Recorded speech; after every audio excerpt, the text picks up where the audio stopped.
Okay, in this video we're going to recap on some of our indices rules. Now there's a video, video series on indices, so I'll put a link in the description, but just a quick recap. If I had something like the square root of x, that would be x to the power of a fraction, and that fraction would be a half.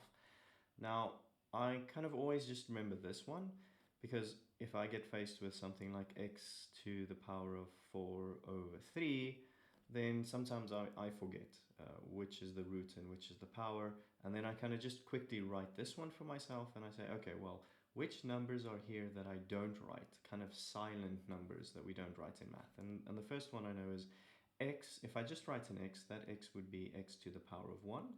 And if I just see a square root like this, then a number I don't write is that 2, because anytime I take the cube root, I would write the 3, right? So there are two numbers, 1 and 2, and I see, well, conveniently there are two numbers here, 1 and 2. So this would be my power, and this would be the root. So it's always power over root. So if you ever kind of forget, you write this first one and you're like, okay, which goes at the top and which is the bottom? So if I had to rewrite this, then I know the top is the power, so that would be x to the power of 4, and the bottom is the root.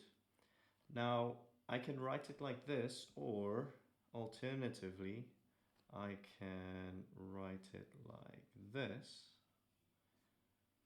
Both of these are the same. The reason for that is let's go into that quickly. So the 4 over 3, if I'm going to write a bit bigger there and just take it off later. So x to the power of 4 over 3 would be the same as x to the power of 4 over 1 times 1 over 3, right? So if I multiply these two things, I'm going to get 4 over 3. But if I remember this rule of a to the power of 2, everything to the power of 3, then I know 2 times 3 is, well, a to the power of 6, right? I multiply these two things. So here I can just rewrite this as x to the power of 4. I'm going to write 4 over 1, but I know it's 4 over 1. Everything to the power of 3. So I can write this as, well, x to the power of 4, and then the cube root of that. Or alternatively, I can switch those two around, right? Because x to the power of a third, everything to the power of 4, would also be the same thing, right? Because it's just going to be 4 times a third, or a third times 4. It's the same thing. And in this case, x, the cube root of x, everything to the power of 4, it's the same thing. I tend to do this one more, but both are correct. Okay, so after that little detour, I think we did enough here. And then just the other little bit that I'm going to refer to here is anything that's a fraction, then I can just write this as x to the power of negative 1. Or if I had a half, obviously that's 2 to the power of negative 1. Okay, cool. Let's take a look at our examples here. So for this first one, I have 3x, nothing to do there. And x to the power of a square root of x, we said, is x to the power of a half. And I know, okay, I didn't write this indice rule here, but we know this one. A to the power of, let's say, 2 times a to the power of 3 would be a to the power of 2 plus 3, which is a to the power of 5. Okay, so in this case, I have a 1 that's not written there. You don't have to write that one. I'm just, for the explanation, I'm writing it. And then I have x to the power of 1 times x to the power of a half. So that would be x to the power of 1 and a half. And I'm going to write that as 3 over 2. Oh, there we go. Next one, the 5 just stays the 5. And I have a cube root of x. And I know that would just be a fraction again. In this case, it's to the power of a third. Okay, next one, I have an x over 2 times x, well, times the square root of x. I'm going to do this in 2 steps. So the first one is just writing that 2 and then writing this x to the power of a half.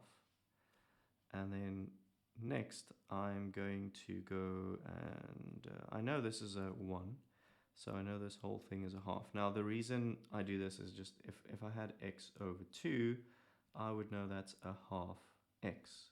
So basically all I did is I moved this x kind of to the back there. So this is what I'm going to do in this case. So I'm going to move the x to the back. It's x to the power of 1. And the x to the power of a half kind of moves also to the back, but it has to move up. So it's going to be x to the negative a half. And let me just take this off. And I'm left with a half x, and then 1 times a half, well, negative a half, well, not times, but I have to add these two, so it's basically 1 minus a half, and that's a half. Cool. Next one, pretty simple, just the 3, and this x squared moves to the back to the top, and it becomes x to the power of negative 2. Okay, feel I want to do a little bit of a different color. For the next one, let's do a green. Can we see it? Ooh, that green. Okay, let's see if it's visible. So minus 2 over 5, I just keep it as minus 2 over 5. Is that, yeah, I think, yeah, let's go back to a better color. The green isn't so visible. That is equal to minus 2 over 5. And the x squared I'm taking to the back, so it stays the same, x squared. And this is a cube root of x, and it's moving to the top, so it's x to the power of not a third, but it's going to be negative a third. So then I'm left with 2 over 5 x squared, so 2 minus a third is 1 2/3, which would be the same as 5/3. And there you have it.